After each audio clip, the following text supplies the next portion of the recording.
Dabar yra akcija, prevencija, saugus elgesys ant ledo. Ką čia esate atsivežę, Brigita? Čia jau reikėtų Dariaus. Jau kad pakomentuotų. Bet čia yra jūsų darbo priemonė. Taip, yra darbo priemonė, inventorius, kurio pagalba yra gelbėjamas ant ledo, tai yra lūžus ledus, kasantys. Yra skęstantis žmogus, bėgam, būtinai su virve gelbėjimo, jeigu pats pradėčiau skęsti, kad mane temptų.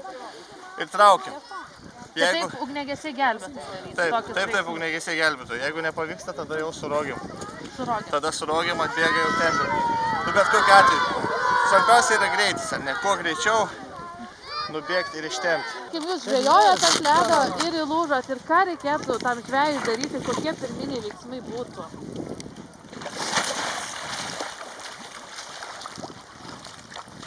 Smaigas, taip vadinasi. Smaigai, va matot, smaigai čia ir tiesiog gyvas. Aha. Ir kiekvienas žvejys turi turėti. Taip, privalo. Lipdamas. Į kurią pusę turi lipti žvejai? Į priekį traukti save. Į priekį. Su smaigais kitaip neįmanom ir tiesiog į priekį traukėsi, tiesiog kaip pagalba, kad tau išsitraukti save. O jeigu aš, pavyzdžiui, tiesiog vaikščiau ant ledo arba esu ledo čiuožyklą kokią pasidaręsi ir įlūžau, tarkim, arba mano vaikai įlūžo, kaip jie turėtų savi pagalba asmeniškai.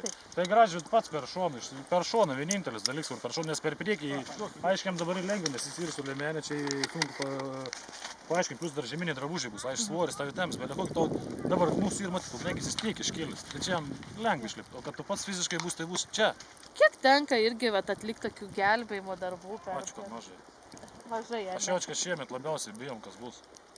Nerimaujate? Nebūdavo to ledo, nu kada bebuvo ledas, aš atsimint, nebūdavo, niekad dabar bus ledas, nu net neįvertins, eistas malsolė, tai pradės gyventojai. Lips ir neįvertins, kad jis jau traškai, lūžiniai, ypač žvėjai, tai čia nesulaikys, tai čia bus... O tokie permainingi orai irgi neduoda, kaip pasakyti, geros įtakos ledui. Bet sakau, grinai bus pavasaris, kai pradės ledas, tai ir tada bus aišku, potvinių laukia, baisiaus kažkaip dės vėl pas mus čia. O jaučiasi Kretingos ugniagesių komanda pasirengus, tarkim, ledui? Visada. Daug metų, jau nežinau, įranga, vis vyras apsirengė, su kostomis ir vis tiek pasitreniruoja, pasimokino, nors vienodų aišku nebus, bet... Jau, aišku, pasirengė.